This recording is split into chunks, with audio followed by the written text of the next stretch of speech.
I first came to this conclusion after taking all the recent events with African Americans in the media, most notably the events in Baltimore.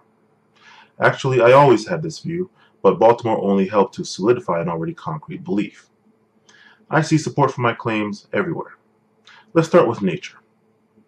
Every time I see a problem that needs remedy, one of two solutions plays out to get things rolling again. The first is that both, or all, sides square off and lets the best entity win. The other is that one, or all else, bow out and accept the increased hardship. Think no food, no ass, no territory, etc.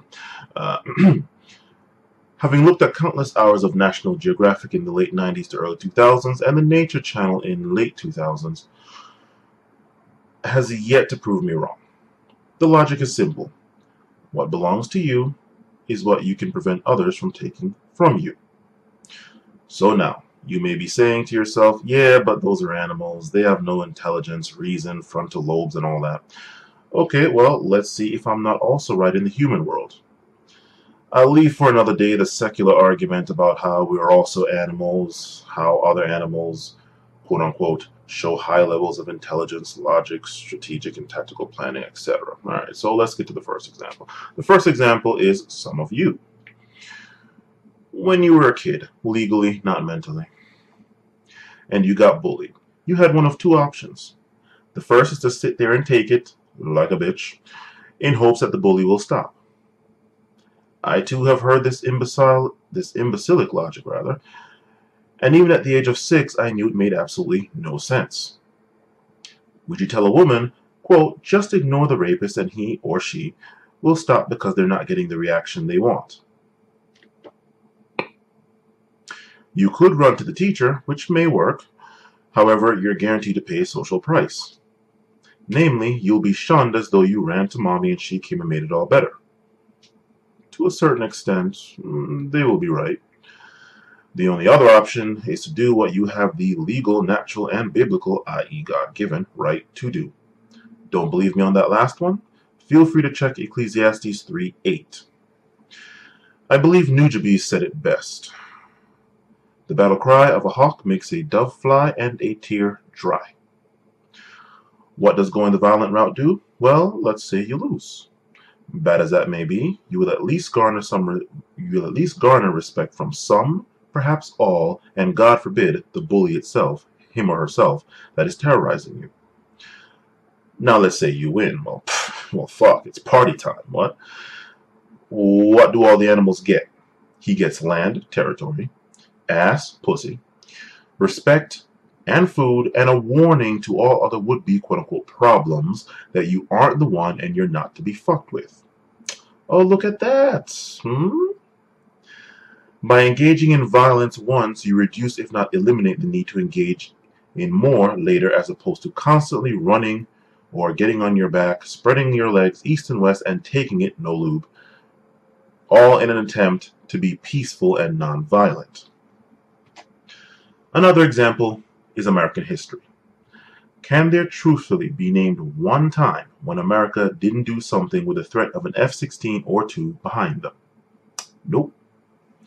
The theme there is we want to be free, and so we are. Agree with it or else. Although now the theme could be we want, fill in the blank, resources, give it to us or else. But that's for the entity they're saying it to see them as the bully and, well, review what I said earlier as to what options they have as to how to deal with such bullies. Point is, Revolutionary War, Civil War, World War I and II, Korean War, Vietnam War, Cold War, all wars right up to present day with whatever you want to call this cesspool that started in 2001 and has yet to come to an absolute end at no point in time. Was it peace only and let's agree to disagree, quote unquote? For anyone wondering how Baltimore factored into all this, simple. All the peaceful protesting that had followed the killings of another black man at the hands of law enforcement, in force, not in peace, were, as all peaceful protests are, ineffective in being the source of change for the better. The blacks in Baltimore saw this and said, give me, quote, give me liberty or give me death. Or as is more updated, no justice, no peace. They knew that Martin Luther King's modus operandi is a flawed way, a failed way, and a way that has been failing ever since the 1960s. At least for black people. The same thing that has been happening to blacks with the police today is the same thing that has been happening then. And no amount of, what, quote, what about black on black crime, unquote, quote, pull up your pants, unquote, quote, breakdown in the family, unquote, or any other smoke and mirrors deflection accounts for that, especially since back then they had the exact opposite. Pants were up, even paired with a jacket and tie, family was more intact, and black on black crime was the same as white on white crime, Asian on Asian crime, Indian on Indian crime, etc. No. They stopped doing the same thing, marching and protesting, expecting a different outcome. They tried the more Malcolm X based route of, can't do this peacefully and get the change wanted and needed, let me put on this war face. This is the reason you see older black generations saying the same, quote, violence is not the answer, unquote, foolishness, and the younger generations, think roughly my age and a little bit older, a little bit less, younger generations, in effect saying, get the fuck out the way, old ass nigga, let me get at this Molotov. That far-reaching effect, the far-reaching effect of Baltimore is out of the realm of this video. Such things as how none of the blacks or black-owned businesses went up in flames, or few, if any, maybe some of them got singed, who knows, up in flames, and were actually being protected by the Crips and Bloods.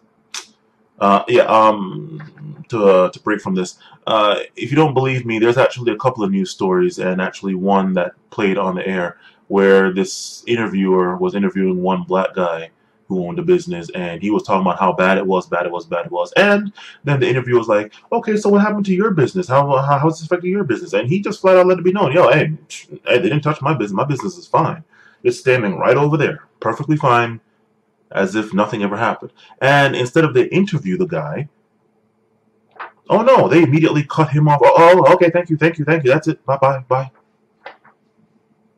See, they were trying to make it look like, oh my God, look at how these thugs, quote unquote, and these hoodlums, these looters, were sitting here trying to destroy their own place, and how it made no sense. No, they weren't destroying their own place.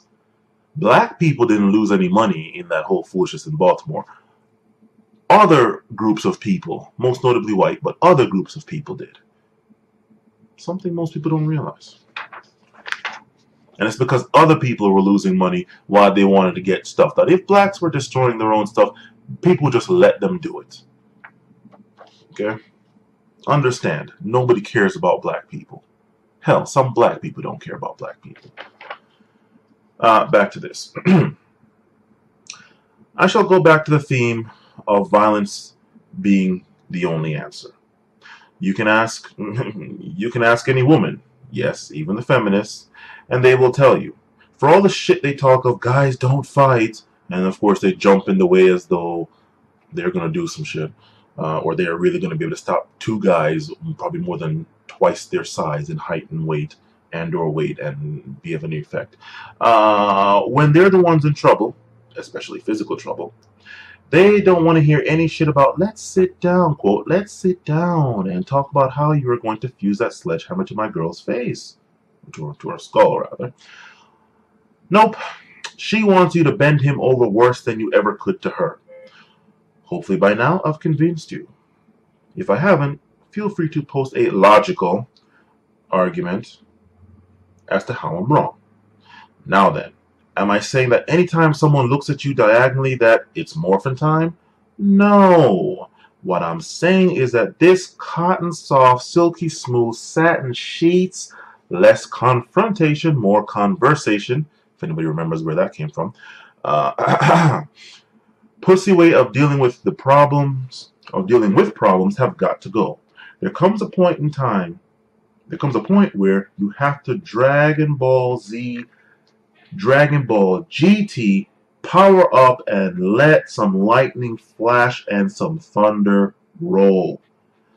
This society has gotten too weak, too soft, too scared to admit that sometimes foaming off at the mouth doesn't work.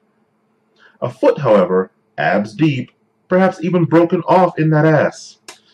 That more times than damn near anyone is willing to admit is the best, simplest, most efficient, and oftentimes only way to deal with things. People can bullshit you with talk. They can't, however, bullshit you river dancing in their rectum. Remember this the next time anyone tries to convince, quote-unquote, you that violence is never the answer, while somehow managing to have justifications ad infinitum as to why they needed to resort to said violence. So what about the ones that say violence is never the answer, and actually don't resort to violence ever? You ask. Simple. 1, they don't exist. 2, the ones that did exist, exactly, did. They're dead.